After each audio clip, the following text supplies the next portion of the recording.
Hello everyone, আসসালামু আলাইকুম। কেমন আছেন সবাই? আশা করছি ভালো আছেন। আমি ভালো আছি আলহামদুলিল্লাহ। এই তো সকাল সকালে চলে এসেছি বাগানে। এখান থেকে ওই যে ভাইতা শাক তুলে নেব। এটাকে আমরা ভাইতা শাকই বলি। এটা হাইব্রিড ভাইতা শাক।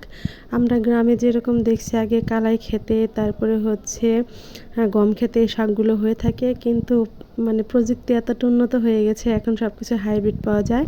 তো এই হাইব্রিড বীজগুলো এনে বাগানে ছড়িয়ে দিয়েছিলাম, তো সেগুলো অনেক সুন্দর হয়েছে।